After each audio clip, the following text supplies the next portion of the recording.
Aunty, uncle வந்துட்டாரு. என்ன இருந்தாலும் ஏது இருந்தாலும் பேசிருங்க இப்போவே. கொஞ்சம் விட்டீங்க உங்கள் தலையில் மிளகா அரைச்சிருவாங்க. ஆமாடி, இவங்க வச்சதே சட்டமாக போச்சு. இந்த மனுஷன் வந்துட்டார்ல இருக்கு. ஏ சாந்தி, என்ன பிரச்சனைப்பா உனக்கு? நேற்று என்ன பிரச்சனை பண்ண? இவளை போக சொன்னா உனக்கு என்ன பண்ணுது? அவ யாரு உனக்கு? அவளுக்கு வரிஞ்சு கட்டிட்டு வந்து பேசுற? இவ என்னோட மருமகங்க. இவளுக்கு பற்றி நான் பேசாம வேற யார் பேசுறது? நான் உன்கிட்ட 1000 தடவை சொல்லிட்டேன், உன் மருமக இவ இல்லைன்னு. உனக்குன்னு ஒருத்தி வந்துட்டா, அவளுக்கு குழந்தை கூட பிறக்க போகுது, நமக்கு பேரம் பேத்தி வரப்போகுது. அதை நினைச்சு நீ சந்தோஷப்படுவியா? நீ என்ன இப்படி பண்ணிக்கிட்டு இருக்க? மாசமா இருக்கான்னு சொல்லலாம் எப்படி அப்படின்னு யோசிச்சுட்டு இருந்தா, இப்பதான் உனக்கு தெரிஞ்சிச்சுல்ல. அதை நினைச்சு நீ சந்தோஷம்ல பட்டிருக்கணும். என்கிட்ட பேசணும்னு சொன்னியா? என்கிட்ட பேசுறதுக்கு என்ன இருக்கு? இந்த விஷயத்துல எல்லாம் போய் சொல்லுவாங்களா? ஓ, அப்போ எல்லாம் உண்மைதானா? நான் கூட என்னை வெறுப்பேற்றுறதுக்காண்டிதான் இப்படி சொல்கிறாங்க. அவள் மாசமாக இருக்கா அப்படின்லாம் நினச்சிக்கிட்டு இருந்தேன். இப்போ தானே தெரியுது எல்லாரும் கூட்டு கலவணியை சேர்ந்து என்னை ஏமாத்திருக்கீங்கல்ல. இதெல்லாம் எப்படி நடந்துச்சு? நீங்கள் தானே என்னமோ சொன்னீங்க, ஜோசியர் 2 மாதம் ஒன்றா சேரக்கூடாது அப்படி இப்படின்னு. இப்போ பார்த்தா அவள் 2 மாதம் முழுகாமல் இருக்கா. அப்போ உங்கள் பேச்சை மீறி இது பண்ணியிருக்காளே. உங்களுக்கு அதை கேட்கணும்னு தோணவே இல்லைல்ல? ஆமாம், நான் ஜோசியர் சொன்னாருன்னு தான் சொன்னேன். ஆனால் அது நான் பொய் சொன்னேன். அவரெல்லாம் ஒன்றும் அப்படி சொல்லவே இல்லை. ஏன்னா நீங்கள் ஏதாச்சும் இந்த மாதிரி கோல்மால் பண்ணுவீங்கன்னு எனக்கு தெரியும். நான் நினச்ச மாதிரியே நீங்கள் கோல்மால் பண்ணீங்க. அதனால தான் அப்படி சொன்னேன். இதில் என்ன இருக்குது? அப்போ இதுக்கு எல்லாம் மூல காரணம் நீங்கள் தான். கண்டிப்பாக நானே தான். நம்ம பேரம் பேத்தி எடுக்க போகிறோம், அதை நினச்சி சந்தோஷப்படு. கண்டவளுக்காக நம்ம குடும்பத்தை பிரிக்கணும்னு நினைக்காத. அவள் நல்ல பொண்ணுன்னு உனக்கே தெரியும். காசு பணம் இல்லைன்னா சம்பாரிச்சிக்க முடியாதா? நம்மக்கிட்ட கொஞ்சம் இருக்குல்ல, அதை வச்சு அட்ஜஸ்ட் பண்ணி வாழ்ந்துக்கலாம்ல. இதை விட உனக்கு என்ன வேணும்? கடை இல்லை, நினச்சதை வாங்கி சாப்பிட்லாம். இதை விட ஒரு மனுஷனுக்கு என்ன வேணும்? ஊரில் போய் பாரு, யார் யார் வீடு இல்லாமல் சாப்பிட இல்லாமல் உடுத்திக்கிற துணி இல்லாமல் கிழிஞ்ச துணியை போட்டுக்கிட்டு ரோட்டில் படுத்து கிடக்குறான்னு. அதை நினைக்கும் போது நம்மளெல்லாம் கடவுள் எவ்வளவோ மேலே வச்சிருக்காரு. இருக்கிறத வச்சு சந்தோஷப்பட வேண்டியதானே. நீ ஏன் பறக்கிறதுக்கு ஆசைப்பட்டுக்கிட்டு? அதுவும் இவளை நம்பி, இந்த மித்ராவை நம்பி. இவ பணக்காரி பணக்காரின்னு சொல்லிக்கிட்டு தெரியே. இவ வீட்டை போய் நீ பார்த்துருக்கியா? இல்லை உனக்கு ஏதாச்சும் அது இதுன்னு லட்சக்கணக்கில் வாங்கி தந்திருக்காளா? இல்லை ஒரு வீடு வாங்கி தந்திருக்காளா? சொல்லு. எதுவுமே இல்லை. இல்லை, அவள் சொன்னதை வச்சு தானே சொல்கிற. என்ன ப்ரூஃப் இருக்கு அவள் பணக்காரின்னு சொல்கிறதுக்கு? ஆத்தாடி, அங்கிள் என்ன இன்னைக்கு நல்லா பாயிண்டா பேசுறாரு. இப்படி பேசுறது சரி, நம்மளே மாட்டி விடுறாரு. ஆண்டி ஒருவேளை நம்ம வீட்டை பார்க்கணும் அதை பார்க்கணும்னு சொன்னா நான் என்ன பண்றது? உன் பேங்க் பேலன்ஸை காமின்னு சொன்னா நான் என்னத்தை காமிக்கிறது? 500 ரூபா கிடக்கிறதே பெருசு என் பேங்க்ல எல்லாம். வீட்டை என்ன அந்த ஓட்டு வீட்டையா கொண்டு காமிப்பேன்? அதோட ஆண்டி நம்மளை அவங்களே கழுத்து பிடிச்சி தள்ளிடுவாங்க. அவ எதுக்குங்க என்கிட்ட பொய் சொல்ல போறா? அவ உண்மையதே சொல்லுவா. அவ பணக்காரிதான். அவ பேச்சு அவன் நடந்துக்கிறதெல்லாம் பார்க்கும் போதே தெரியலையா? ஒருத்தர் எப்படி நடந்துக்கிறான்னு பார்த்தாலே தெரியும். சரி, அது உன்னோட பிரச்சனை. அவள் பணக்காரியாக இருக்கட்டும், இல்லை இல்லாமல் போகட்டும், அது வேறு பிரச்சனை. நீங்கள் எப்படியோ பேசி பழகிக்கிங்க. ஆனால் வீட்டுக்கு மருமகன் ஒருத்தி வந்துட்டா, அவ்வளோதான். நல்ல கதையாவில் இருக்கு. நான் ஆசையா மருமகளை தேர்ந்தெடுத்து நம்ம நல்லா ஓன்னு வாழ போகிறோம், நினச்சதை விட நல்லா வாழ போகிறோம் அப்படின்னு கனவு கண்டுக்கிட்டு இருந்தா என் கோட்டையெல்லாம் அப்படியே வந்து சுக்குநூறாக உடைக்கிற மாதிரி அவள் வருவா. அவளை நான் ஏற்றுக்கணுமா? என்ன சந்தி பேசிக்கிட்டு இருக்க? இப்போ என்னாச்சு? ஒன்றும் இல்லை. இப்போ கல்யாணம் ஆகி குழந்தையே பிறக்க போகுது. நம்ம பேரனோ பேத்தியோ நம்ம தானே தூக்கி கொஞ்சணும். அது நம்மோட்டு புள்ள, நம்ம வாரிசு. நீ ஏன் இப்படி பண்ணுற? அந்த விஷயம் தெரிஞ்சோடனே நீ சந்தோஷப்படுவேன்னு நான் கார்த்திகிட்ட சொன்னேன். ஆனால் அவன் அப்போவே சொன்னேன், அம்மா அதெல்லாம் ஏற்றுக்க மாட்டாங்கப்பா, அதனால சொல்ல வேணும்னு. கார்த்தி ஏன் அப்படி சொன்னான்னு இப்போதான் எனக்கு புரியுது. இத்தனை வருஷம் உன் கூடயா குடும்பம் நடத்தினேன், அதை நினச்சாலே எனக்கு ஒரு மாதிரி இருக்குது. அப்பா, அம்மாட்ட போட்டு எதுக்குப்பா இப்படி தொண்டை தண்ணியை போக்கிட்டு இருக்கீங்க? அம்மா நீங்கள் எது சொன்னாலும் கேட்க மாட்டாங்க. நான் அவங்களும் இவ்வளவு பேசி பார்த்துட்டோம். பெத்த பிள்ளைய சந்தோஷத்தை விட அவங்க சந்தோஷம் தான் முக்கியம்னு நினைக்கிறாங்க. அவங்கள்ட்ட போய் நீங்கள் இப்படி வசனமாக பேசுனீங்கன்னா அவங்க என்ன சொல்லுவாங்க சொல்லுங்க? காதில் வாங்கினாங்களான்னு கூட தெரியாது. அவங்கள்ட்ட போய் ஏன் தொண்டை தண்ணியை வீணாக்கிட்டு இருக்கீங்க? மித்ரா போறாளா இல்லையான்னு மட்டும் கேட்டு சொல்லுங்கப்பா. இல்லைங்க, அவள் போக மாட்டா. அவள் இந்த வீட்டில் தான் இருப்பா. நீங்கள் என்ன பண்ணணுமோ பண்ணுங்க. அதே மாதிரி இனிமேல் அவன் இந்த வீட்டில் வேலையும் பார்க்க மாட்டா. நீங்களே செஞ்சுக்கோங்க. முடியாமல் இருந்தாமல நல்லா வேலை பார்க்க சொல்லுங்க. யாருக்கு என்ன வந்துச்சு? யாருட்டு பிள்ளை எப்படி போனால் எனக்கு என்ன? என்னம்மா சொன்ன பண்ணி? யாரு டூப்புல எப்படி போனா எனக்கு என்னவா? சாந்தி, என்ன பேச்சு பேசிக்கிட்டு இருக்க? அவன் நீ பெத்த புள்ள தானே, இல்லை குப்பத்தட்டுல இருந்து தூக்கிட்டு வந்தியா? தெரியாம தான் கேட்குறேன். ஒரு அம்மாவா நடந்துக்க. ஒரு மாமியாரை கூட நீ நடந்துக்க வேணாம். ஒரு அம்மாவா பொறுப்பா நடந்துக்க. அது நம்ம பையனோட குழந்தை. ஆண்டி கண்டிப்பாக நம்மளை இந்த வீட்டில் இருக்க வச்சுருவாங்க. நம்ம எங்கேயும் போவேனா, இங்கேயே இருந்துடலாம். யார் அவள் சுமக்கிறதெல்லாம் எனக்கு பேரனும் பேத்தி ஆயிருமா? அதெல்லாம் முடியாதுங்க. சரி, இப்போ நீ என்ன சொல்ல வர? அப்பா, அதான் அம்மா சொல்லிட்டாங்கல்ல அவளை போக சொல்ல முடியாதுன்னு. பெத்த பிள்ளைகளை விட வரப்போற பேரம்பேத்தியை எப்படி கொஞ்சுவாங்க பாட்டி ஆயா அம்மாச்சிலாம். ஆனா அம்மா ஏன்ப்பா இப்படி இருக்காங்க? உண்மையாவே நான் இவங்களுக்கு தான் பிறந்தேனா? அதுவே எனக்கு டவுட்டா தான் இருக்கு. எவ்வளோ ஒருத்திக்காக பெத்த பிள்ளையும் விட்டு கொடுக்குறாங்க பார்த்தீங்களா? கார்த்தி, நீ எதுவும் மனசுல வச்சுக்காத. மித்ராவை போக சொல்ல வேண்டியது என்னோட பொறுப்பு. இல்லைங்க, யார் சொன்னாலும் நான் கேட்குற மாதிரி நிலைமையில் இல்லை. நான் அதில் உறுதியாக இருக்கேன். மித்ரா வீட்டை விட்டு போக மாட்டா. வா மித்ரா, நம்ம போகலாம். எல்லாருமே சேர்ந்து என்னையவே ஏமாத்திருக்கீல. 2 மாசமா முழுகாம இருந்திருக்கா. இவளால் தெரியாமல் மறைச்சு வச்சிருந்தீங்க. இப்போ கூட இவ ஜூஸ் போட்டு கொடுக்கலைன்னா தெரிஞ்சிருக்காது. நல்ல வேளை அந்த ஜூஸ் அவள் குடிச்சிருந்தா கூட தேவையில்லை. நான் ரொம்ப சந்தோஷப்பட்டிருப்பேன். குடிக்காமல் இப்படி விட்டுட்டாலே. குடிச்சிட்டு தெரிஞ்சிருந்தா கூட ரொம்ப சந்தோஷப்பட்டிருப்பேன். அது நல்லா கருவிலே அழிஞ்சிருக்கும். அம்மா, நீ அம்மாவை போயிட்டேன்னு பார்க்குறேன். இது என்ன வச்சுக்கவே நேரம் வேற யாராச்சும் சொல்லியிருந்தாங்கன்னா நான் என்ன பண்ணியிருப்பேன்னு தெரியாது. என்ன சந்தி பேசிக்கிட்டு இருக்க? நீ என்ன ஒரு பொம்பளையா? பொம்பளை மாதிரியே நடந்துக்கிற, பஜாரி மாதிரி நடந்துக்கிற. புள்ள மனசு எவ்வளோ கஷ்டப்படுதுன்னு பாரு, எவ்வளோ வேதனையை கொடுக்குற. பெத்த பிள்ளைய பார்த்து சொல்கிற கேள்வியா அது? முதல்ல அவனுக்கு குழந்தை பிறக்க போகுது, மாசமா இருக்கா. எவ்வளோ சந்தோஷமா இருக்கேன். அவன்கிட்ட போய் இப்படி பேசுற? சி, உன்கிட்ட பேச வந்தேன் பாரு, என்னையே சொல்லணும். முதல்ல மித்ரா வெளில அனுப்பு. இல்லைங்க, மித்ரா இங்கே தான் இருப்பான். நான் தான் சொல்லிட்டே இருக்கல சாந்தி, நான் சொல்றது உனக்கு புரியாதா? அப்பா விடுங்க, இதுக்கு மேலே நம்ம எதுவும் பேச வேணாம். போக சொல்ல முடியாதுன்னு சொல்லிட்டாங்கல்ல, அதோட முடிஞ்சிச்சு. நம்ம பார்த்துக்கலாம். நான் போகிறப்பா என் பொண்டாட்டியை கூட்டிக்கிட்டு நல்லா அவளை வச்சுக்கிட்டு சந்தோஷமா இருக்க சொல்லுங்க. ஐயே, இவன் போகிறானா? இவன் போனால் நம்ம என்ன பண்ணுறது? இங்கே இருந்தாலாச்சும் ஏதாச்சும் மனசை மாற்றலான்னு பார்த்தோம். என்ன பண்ணுறாங்க ஏது பண்ணுறான்னு தெரியாது. தனியாக போனா. சரிங்க ஆண்டி, நானே போய்க்கிறேன். கார்த்தி இங்கே இருக்கட்டும். நீ சும்மா இரு மித்ரா. போகிறேன்னு சும்மா பூச்சாண்டி தான் காட்டுவேன். அவன் எல்லாம் போக மாட்டேன். போகிறதுக்கு எங்கே இருக்குது இடம்? இங்கே இருந்தாதே உண்டு. இது நான் கட்டின வீடு. நான் என் புருஷனும் கஷ்டப்பட்டு உழைச்சி ஓடா தேஞ்சு கட்டின வீடு. எனக்கு தெரியும் யாரை இருக்க வைக்கிறேன்னு. ஓ, நீங்கள் உழைச்சி சம்பாரிச்சு கட்டின வீடு, அதான் காசோடாருன்னு உனக்கு நல்லா தெரியுதோ? ஈஸியாக முன்னேறலான்னு பார்க்குற. நீனு இப்படி இருந்து தானே வந்த சாதனை மாதிரி. எங்கள் அம்மாவும் உன்னை அந்த மாதிரி நினச்சிருந்தா இந்த அளவுக்கு இருந்திருப்பியா நீ? நீ உழைச்சி கட்டினாதான், நான் இல்லைன்னு சொல்லலை. ஆனால் வாழ்க்கை எல்லாருக்கும் மாறும், ஒரே மாதிரி இருக்காது. அப்பா, நான் தான் வேணான்னு சொல்லிட்டேன்லப்பா. அது யார் கட்டின வீடாக வேணா இருந்துட்டு போட்டோம். என் பொண்டாட்டியை மதிக்காதவங்க.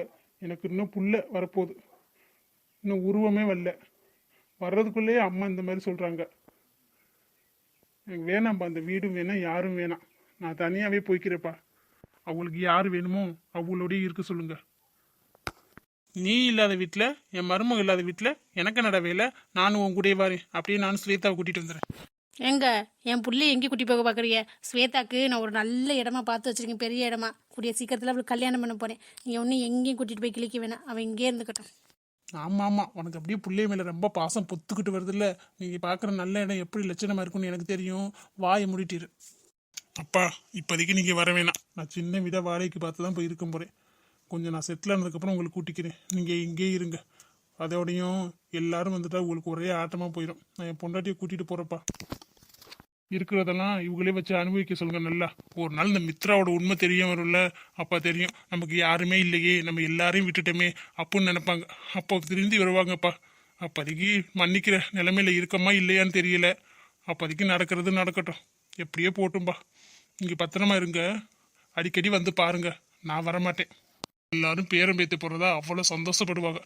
சொன்னோன்னே குதின்னு குதிச்சு தாம் ரூமு தட்டப்புடலாம் ஏதாச்சும் பண்ணுவாங்க. இங்கே அதெல்லாம் ஒன்றும் பண்ண வேணாம், சந்தோஷப்படலாம்ல. அது வேணான்னு அழிக்கணும்னு நினைக்கிறீங்க பார்த்தீங்களா? அதே முடியல. சரி, நான் வரப்பா. எனக்கு மனசு ஒரு மாதிரி ஆயிடுச்சு. பாத்தியாடி, உன் புள்ள எப்படி பேசிட்டு போறான்னு பாத்தியா? மனசுல அவ்வளவு வலியை வச்சுட்டு பேசிட்டு போறேன். நீனா 2 பிள்ளைக்கு என்னன்னு தாயானே? அவன் குழந்தை வர இல்லாம கோயிலா அலைஞ்சுக்கிட்டு இருக்காங்க. அவங்களுக்கெல்லாம் குழந்தை பிறக்காம உனக்கு பிறந்துச்சு பாரு, அதை சொல்லணும். சி, உன்னை பார்த்தாலே எனக்கு பிடிக்கல. என்ன ஆண்டி இது இப்படி ஆயிடுச்சு? கார்த்திக் போயிடுவாரா? எங்கேம்மா போக போகிறேன்? எங்கேயும் போக மாட்டேன். அப்படியே போனாலும் 1 வாரம் தாக்கு பிடிக்க மாட்டேன். அதெல்லாம் வந்துடுவேன். நீ கவலைப்படாத, நீ இங்கே இரு. யார் என்ன சொன்னாலும் நீ போகாத. இந்த ஆண்டி இருக்கல்ல, நான் பார்த்துக்கிறேன். அப்புறம் ஒரு விஷயம், அவர் சொன்ன மாதிரி உனக்கு சொத்து பத்தெல்லாம் இருக்குல்ல? இல்லை அவர் சொன்ன மாதிரி ஏமாத்துறியா? நானும் வந்து பார்க்கல, பார்த்தா தானே தெரியும். ஒரு நாள் சொல்லு, ஃப்ரீயாக இருக்கும்போது போயிட்டு வந்துடலாம். அத்தாடி, மறுபடியும் நம்மளை கூப்பிட்றாங்க. பார்க்கணும் சொன்னால் நான் எங்கேயோ பார்க்குறது? என் வேண்ட தோப்பையும் காமிச்சாதே உண்டு. பங்களா வீடுனா யார்கிட்ட பங்களா வீடு உள்ளே நுழைய முடியுமா? வெளியிலேருந்து வேணால் காமிக்கலாம். கடவுள் தான் காப்பாற்றணும். அது வரைக்கும் ஓட்டுவோம். இப்போதைக்கு எப்படியோ நம்ம நினச்சது நடந்துருச்சு. நம்ம வீட்டுக்கும் போக முடியாது, அம்மா தொல்லை தாங்க முடியாது. வேலையில் இருந்துச்சா சீக்கிரம் கல்யாணம் பண்ணி வச்சிடணும். இங்கேயே கொஞ்ச நாள் செட்டில் ஆகிட்டு வேறு வேலை தேடிட்டு அதுக்கப்புறம் உண்மை தெரிஞ்சால் கூட ஒன்றும் பிரச்சனை இல்லை. ஆனால் என் தம்பிக்காச்சும் எப்படியாச்சும் ஸ்வேதாவை கல்யாணம் பண்ணி வச்சிடணும். நான் வந்து இப்படி வந்து ஒன்றும் இல்லாமல் ஆகிட்டேன். இந்த ஆண்டியை நம்பி ஒன்றுமே இல்லை. ஸ்வேதாவையாச்சும் எப்படியாச்சும் தம்பி கல்யாணம் பண்ணிச்சே தீரணும். என்னம்மா நான் கேட்டுகிட்டே இருக்கேன், ஒன்றும் சொல்லாமல் இருக்க, யோசிச்சுட்டே இருக்க? இல்லைங்க ஆண்டி, போகலாம். எப்போன்னு சொல்கிறேன் அப்போ போகலாம். இங்கே தான் இருக்கியாம்மா? உன்னை தேடிக்கிட்டே இருந்தேன். அப்பாட்ட கேட்டாலும் நீ எங்கே இருக்க தெரியலன்னு சொல்லிட்டாரு. என்ன பண்ணுற இங்கே வந்து? ஒன்றும் இல்லடி, சும்மா தான் உட்காந்துருக்கேன். என்ன காலேஜ் போலையா? அம்மா இன்னைக்கு ஞாயிற்றுக்கிழமம்மா. அவனே காலேஜெலாம் ஸ்டடி ஹாலிடே விட்டுட்டாங்க. நான் ஒரு மாதம் தானே கிடக்கு. நீ ஏன் இப்போ ஒரு மாதிரியாகவே இருக்க? உன்கிட்ட பேசலான்னு தான் வந்தேன். என்ன ஏதுனே தெரியல, உன் மூஞ்சியே சரியில்லை. நீ தானே கல்யாணத்துக்கு ஒத்துக்குன்னு இப்போ திடீர்னு மூஞ்சியை தூக்கி வச்சுருந்தா என்னம்மா நினைக்கிறதுண்ணா? இல்லடி, அதெல்லாம் ஒன்றும் இல்லடி, சும்மா தாண்டி. இல்லை என்னமோ இருக்குது, நீ மறைக்கிற, என்கிட்ட சொல்ல மாட்டேங்கிட்ட. அப்பாட்ட கேட்டாலும் எதையாச்சும் சொல்லி மலிப்பிடுறாரு. நீ இப்படி ஒன்றும் இல்லைன்னு சொன்னால் நான் என்னத்ததே நினைக்கிறது? நேற்று போய் பார்த்தோம், வீடு முக்கால்வாசி முடிஞ்சிருச்சு. இன்னும் கொஞ்சோண்டு வேலை தான் இருக்குது. அதுக்கப்புறம் கல்யாண தேதி குறிக்கலாமான்னு மாமா கேட்டார். அதான் உன்கிட்ட கேட்டலன்னு பார்த்தா நீ என்ன இப்படி மூஞ்சி தூக்கி வச்சுக்கிட்டே இருக்க. இந்த கல்யாணத்தில் உனக்கு விருப்பம் இல்லையான்னு சொல்லிடுமா. அந்த கிஷோரை கல்யாணம் பண்ணிக்கணுமா? சரி பண்ணிக்கிறேம்மா, நீ இப்படி இருக்காத. இல்லடி, அதெல்லாம் ஒன்றும் இல்லடி. உங்கள் கல்யாணத்தில் ஒன்றும் பிரச்சனை இல்லடி. முன்னாடி மாதிரியா நான் இருக்கேன் இப்படியே? முன்னாடி மாதிரி நீ இல்லைன்னு தெரியுது, நீ மாறிட்ட நல்லா. ஆனால் நீ மனசுக்குள்ளே என்னத்தையும் வச்சுக்கிட்டு சொல்லாமல் இருக்க. அதான் எனக்கு என்னென்னு ஒன்றும் புரியலை. இல்லை மீரா, உன் ஜாதகத்தையும் அசோகட்டு ஜாதகத்தையும் பார்க்க போனோம். ஜாதகம் நல்லா இல்லைன்னு சொல்லிட்டாங்க. அதப்போ எனக்கு யோசனையாகவே இருக்குது. இந்த காலத்தில் போய் ஜாதகத்தெல்லாம் நம்பிக்கிட்டு இருக்கியாம்மா? எல்லாரும் ஜாதகம் பார்க்காம தான் கல்யாணம் பண்ணுறாங்க. நல்லா இல்லையா? நல்லா இருக்காகடி. இதுவே ஜாதகம் பார்த்து கல்யாணம் பண்ணி நல்லா இல்லாதவங்களும் இருக்காங்களடி. அதையும் நினச்சி பார்க்கணும்ல நம்ம. அதாண்டி ஒரே யோசனையாகவே இருக்குது. ஏதாச்சும் பரிகாரம் இருந்தால் கூட பண்ணிடலாம். அதுவும் இல்லைன்னு சொல்லிட்டாரு. உயிர் போயிருமாண்டி, யாரோட உயிராச்சும். என்னம்மா சொல்கிற? நிஜமாவா? இப்படியா சொன்னாங்க? நீ வேறு இடத்துலயாச்சும் பார்த்தியா? இல்லடி, ஒரு இடத்துல பார்த்ததுக்கே இப்படி சொல்லிட்டாங்க. வேறு இடத்துல பார்ப்போமா என்னன்னு யோசிச்சுட்டு இருக்கேன்டி. நல்லா ஆளாக இருந்தால் சொல்லியிருக்கேன். இன்னொரு தடவை பார்த்தா தேவையில்ல. அதாண்டி மனசு கொஞ்சம் கஷ்டமாக இருக்குது. வீட்டு வேலையெல்லாம் முடியட்டும், ஒரு 2 வருஷம் ஆகட்டேன்டி. இன்னும் 2-3 இடத்துல பார்த்துட்டு அதுக்கப்புறம் கல்யாணத்தை பற்றி பேசலாம். மாப்பிள்ளைகிட்ட இதை பற்றி சொல்லாத, நமக்குள்ளே இருக்கட்டும். அப்பா அவங்ககிட்ட சொல்ல வேணாம்னே சொன்னார். நீ கேட்டியன்னு தான் சொன்னேன். இதுக்கு தான் இப்படி உட்காந்துருக்கியாம்மா? அதெல்லாம் ஒன்றும் இல்லை, விடு. இந்த காலத்தில் அதெல்லாம் சகச்சந்தாண்டி. ஒன்றும் இல்லைன்னு ஈஸியாக சொல்ல வாய் வருது. இருந்தாலும் மனசு படபடன்னு கிடந்து அடிச்சுக்குது. நம்ம கல்யாணம் பண்ணி வச்சுட்டு என் காலம் முடிஞ்சு வச்சு இன்னைக்கோ நாளைக்கோ போய் சேர்ந்தாலும் ஒன்றும் பிரச்சனை இல்லடி. நான் வாழ்ந்து அனுபவிச்சிட்டேன். ஆனால் நீ எப்படியாடி? நீனும் மாப்பிள்ளையும் இன்னும் 100 வருஷம் வாழ வேண்டியவங்க. இப்போதான் வாழ்க்கையே தொடங்க போகிறீங்க. பார்த்து பண்ண வேணாமா? நாளைக்கு ஏதாச்சும் ஒன்று கிடக்க ஒன்று ஆயிடுச்சுன்னா அப்போவே ஜோசியை சொன்னார். நான் பண்ணாமல் இருந்திருந்தாலும் பிள்ளைய கஷ்டப்பட்டாலும் கொஞ்ச நாள் கஷ்டப்பட்டுட்டு அதுக்கப்புறம் சந்தோஷமாக இருந்திருக்கங்களே அப்படின்னு நினச்சி அம்மா வேதனைப்பட மாட்டேனடி. சரி மீரா, நான் உன்னை சொன்னதை யார்ட்டையும் சொல்லாத. என்னடா அது? முன்னாடி அம்மாதான் பிரச்சனையாக இருந்தா கல்யாணத்துக்கு, இப்போ ஜாதகம் ஒரு பிரச்சனையா? இந்த கடவுள் எதுக்கு தான் இப்படி சோதிக்கிறாரோ தெரியல. ஒருத்தவங்க மனசு ரெண்டும் ஒத்து போனால் அவங்கள சேரவே விட மாட்டார் போல். மனசு ஒத்து போகாதவங்கள கல்யாணம் பண்ணி நல்லா செய்கிறாரு. என்னத்த சொல்கிறது? நம்ம வாழ்க்கை எப்படி போகுதுன்னே தெரியல. மாமாட்ட இதை நான் எப்படி சொல்லுவேன்? இப்போதைக்கு வேணாம், அம்மா சொன்ன மாதிரி கொஞ்ச நாள் ஆகட்டும், அப்புறம் பார்த்துக்கலாம். ஆனால் பாவம் மாமா சீக்கிரமே கல்யாணம் பண்ணாருன்னா வீடை வேகமாக கட்டுறாரு. இப்படி ஒரு பிரச்சனை வரணும், அவர்கிட்ட எப்படி சொல்கிறது? சொன்னாலும் மனசு இருந்து போயிடுவார். கடவுளே, நீ தான் ஏதாச்சும் ஒரு வழியை காட்டணும். இப்படி பிரச்சனை மேலே பிரச்சனையை கொடுக்காதப்பா. பிரச்சனை கொடுத்தா நல்லதுக்கு தான் சொல்லுவாங்க. ஆனால் எனக்கு என்னமோ நல்லதுக்கு மாதிரி தெரியல. எங்களை பிரித்து வைக்கிறதுக்கு தான் பிரச்சனை பண்ணுறியோன்னு தோணுது. எதுக்கு இப்படி சொதிச்சுக்கிட்டே இருக்க? நல்லவங்களை மட்டும் தான் சொதிச்சுக்கிட்டே இருப்பியா? எனக்கு ஒரு வழியை காட்டு கடவுளே. மாமாவை நான் அவ்வளோ நேசிக்கிறேன். அவர் தான் எனக்கு ஹஸ்பண்டாக வரணும். அவர் இல்லைன்னா நான் செத்தே போயிடுவேன். கல்யாணம் பண்ணிட்டு செத்தானே, கல்யாணம் பண்ணாமல் செத்தானே, எல்லாம் ஒன்று தானே. ஒரு நாள் வாழ்ந்தாலும் அவரோட வாழ்ந்துட்டு செத்துட்டா கூட தேவலை தான். நீ தான் விதியெல்லாம் முன்னாடியே எழுதி வச்சிருப்பியே, இனிமே மாற்றவா போகிற? நடக்கிறது நடக்கட்டும். வா ஸ்வேதா, நீ எப்போ வந்த? ஃபோன் கூட பண்ணாமல் வந்துட்ட? ஓ, ஃபோன் கூட பண்ணாமல் வந்துட்டேனா? நான் ஃபோன் அடித்தா நீங்கள் அப்படியே எடுத்துறீங்க. ஒரே ரிங்கில் எடுத்துறீங்கல்ல, அதனால சொல்லுவீங்க.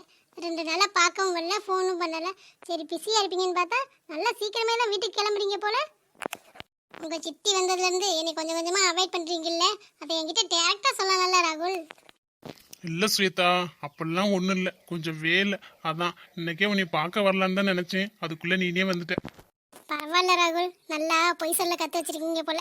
இது யூஸ் ஆகும், இருந்தாலும் என்கிட்ட ஆகாது. 2 நாளாக நான் உங்கள் ஆஃபீஸ்க்கு வந்துக்கிட்டு தான் இருக்கேன். நீங்கள் சீக்கிரமே கிளம்பி போகிறதையும் நான் பார்க்குறேன், ஃபோன் எல்லாருக்கிட்டையும் பேசுகிறதையும் பார்க்குறேன். ஆனால் என்னையே தான் மறந்துட்டீங்கல்ல. சித்தி வேணான்னு சொல்லிட்டாங்களா? அதை என்கிட்டே வந்து சொல்லியிருக்கலாம்ல. நான் அப்பெல்லாம் ஒன்றும் தப்பாக நினைக்க மாட்டேப்பா. உங்களெல்லாம் ஒன்றும் ரொம்பலாம் கெஞ்ச மாட்டேப்பா. உங்களுக்கு பிடிச்சிருந்துச்சு சொன்னீங்க, நானும் பிடிச்சிருக்குன்னு சொன்னேன். இப்போ வேணான்னு சொல்கிறீங்க, உங்களோட இஷ்டம். என்ன ஸ்வேதா இப்படி சொல்கிற? உன்னை விடுறதுக்கா உன்னை நான் லவ் பண்ணி கல்யாணம் பண்ணணும்னு நினச்சேன். என் சுச்சுவேஷன் அப்படி. உன்னை விடணும்லாம் நினைக்கல ஸ்வேதா. சித்தி இப்படி சொல்கிறாங்களா? எப்படி அவங்கள சமாதானப்படுத்துறதுனே தெரியல. உனக்கே தெரியும்ல, அவங்க தான் என்னை சின்ன வயசுலேருந்து ரொம்ப கஷ்டப்பட்டு வளர்த்துருக்காங்க. அவங்கள மீறி என்னால் எதுவுமே பண்ண முடியாது. கொஞ்ச நாள் வெயிட் பண்ணலாம், அப்புறமாச்சும் சித்தி மனசு மாறுதான்னு பார்க்கலாம். அதையாச்சும் நீங்கள் ஃபோன் பண்ணி என்கிட்ட சொல்லியிருக்கணும்ல. ஆனால் நீங்கள் எதுவுமே சொல்லலை.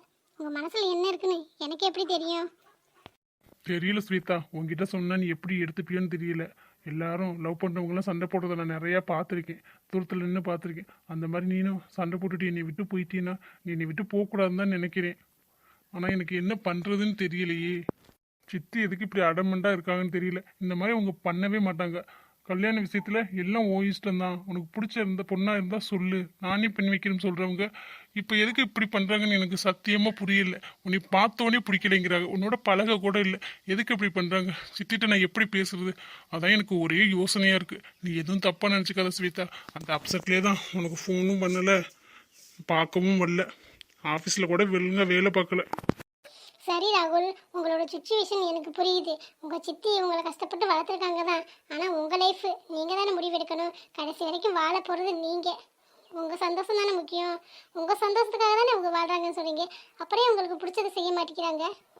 அதான் ஸ்வேதா, எனக்கும் ஒன்றும் புரிய மாட்டேங்குது. எல்லா விஷயத்துலையும் எனக்கு பிடிச்சதை மட்டுமே தருவாங்க. ஆனால் அந்த கல்யாண விஷயத்தில் மட்டும் எதுக்கு இப்படி பண்ணுறாங்கன்னு எனக்கு சத்தியமாக புரியல. ஏதாச்சும் காரணம் இருக்குமா என்னன்னு கூட தெரியல. கேட்டால் நான் வாக்கு கொடுத்துட்டேன் அப்படின்னு தான் சொல்கிறாங்க. ஆனால் இதுக்கு முன்னாடி வரைக்கும் என்கிட்ட அப்படி சொல்லவே இல்லை. வேறு ஏதாச்சும் பிரச்சனை இருந்தாலும் என்கிட்ட சொன்னால் தானே தெரியும். சொல்லாமல் எனக்கு எப்படி தெரியும்? மனசே வெறுத்து போயிட்டேன். இப்போ 2 நாளாக ஒழுங்காக பேசுறது கூட இல்லை. சரி ராகுல், விடுங்க, எல்லாமே சரியாயிடும். சரியா? கடவுள் நமக்குன்னு யாருன்னு பிறக்கும் போதே எழுதி வச்சிருப்பாரு. நம்ம எதையும் மாற்ற முடியாது. நீ எப்படி ஸ்வேதா இப்படி ஸ்போர்ட்டிவாக பேசுகிற? நான் கூட நீ ஏதாச்சும் கத்தி கூச்சலிடுவ, என்னை ஏமாத்திட்ட அப்படின்னு சொல்லுவேன்னு நினச்சேன். ஆனால் நீ பாரு எவ்வளோ அசால்ட்டாக எனக்கே தைரியம் சொல்கிற. உன்னோட மெச்சூரிட்டி கூட எனக்கு இல்லை. உன்னை நினைக்கும் போது ரொம்ப பெருமையாக இருக்குது. ஆனால் என்ன, உன்னை மிஸ் பண்ணிடுவோன்னு பயமாக இருக்குது. அதெல்லாம் ஒன்றும் இல்லை ராகுல். இப்போதைக்கு உங்கள் சித்திட்டு எதுவும் பேச வேணாம். கொஞ்ச நாள் ஆகட்டும். ஒரு வாரம் 2 வாரம் 1 மாதம் கூட ஆகட்டும். நீங்கள் மெதுவாக பேசுங்க. இப்போதைக்கு எனக்கு ஒன்றும் அவசரமே இல்லை. சரியா? ரொம்ப தேங்க்ஸ் ஸ்வேதா. நான் உங்ககிட்ட பேசியிருக்கணும், என் மேலே தப்பு தான். ரொம்ப சாரி. நீ இப்படி பேச வந்திருந்தா நான் அப்போவே ஃபோன் பண்ணி சொல்லியிருப்பேன். நீ எப்படி பேசுவேன்னு எனக்கு தெரியலையா, அதனால தான். ஆனால் நீ இப்படி பேசும்போது எனக்கு ரொம்ப பெருமையாக இருக்குது, உன்னை லவ் பண்ணதை நினச்சி. ரொம்ப thanks. I love you Shweta. விடுங்க ராகுல், இதெல்லாம் ஒரு பிரச்சனையா? இன்னும் கல்யாணம் ஆலையில் உங்களுக்கு. நம்ம கல்யாணத்துக்குள்ளே இந்த 1 நிமிஷம் கேப்பில் கூட எது வேணாலும் நடக்கலாம். நீங்கள் எதை நினச்சும் ஃபீல் பண்ணாதீங்க. எப்படி இருந்தாலும் நான் உங்களுக்கு தான். எப்படி இவ்வளோ கான்ஃபிடென்ட்டாக சொல்கிறேன்? கடவுள் தான் என் கனவுல வந்து சொன்னாரேப்பா, உனக்கான பையனை இங்கே தான் வச்சுருக்கேன், நீ போய் தேடிக்கன்னு. அதனால தான். பத்தியடி சைடு கேப்பில் கலாய்க்கிற. ஆமாம், மூஞ்சி எப்போ பார்த்தாலும் உருன்னே வச்சுருந்தா எப்போவும் சிரிச்ச முகமாக இருப்பீங்கள்ல, அந்த மாதிரி இருக்க வேண்டியதானே. பார்க்க சிரிக்கல, அதனால தான். இன்னும் ஒன்றும் இல்லை ராகுல், எதாக இருந்தாலும் என்கிட்ட சொல்லுங்கள், நம்ம சால்வ் பண்ணிக்கலாம். ரொம்ப தேங்க்ஸ் ஸ்வேதா. நான் கூட கொஞ்சம் நேரத்தில் பயந்துட்டேன். நீ வேறு வந்துட்டியா, உன்னை 2 நாளாக பார்க்கவும் இல்லை, ஃபோன் பண்ணலை, மெசேஜுக்கு ரிப்ளை பண்ணலையா. ஆஃபீஸுக்கு நான் அடிக்க போகிற, எல்லாருக்கும் தெரிஞ்ச மாதிரி காலும் கத்துவ அப்படின்னு நினச்சேன். ஆனால் நீ இவ்வளோ சாஃப்டாக பேசுறியா, எனக்கு ரொம்ப பிடிச்சி போச்சு. Thank you so much. உங்கள் தேங்கி வச்சு நான் என்ன பண்ணுறது? நீங்கள் ஒழுங்காக பேசாமல் இருக்கவும் ஒழுங்காக சாப்பிட கூட இல்லை. இப்போ எனக்கு பசி எடுக்குது. வரும்போது பிரியாணி ஸ்மெல் அப்படி வந்துச்சு. அந்த பிரியாணி வாங்கிட்டாங்க. தேங்க்ஸ்லாம் ஒன்று வேணாம். என் செல்லக்குட்டிக்கு இல்லாத பிரியாணி, வாடி செல்லக்குட்டி, உனக்கு ஒரு கடையவே எழுதி தரேன். ஆமாம், எழுதி தருவீங்க, வாங்க.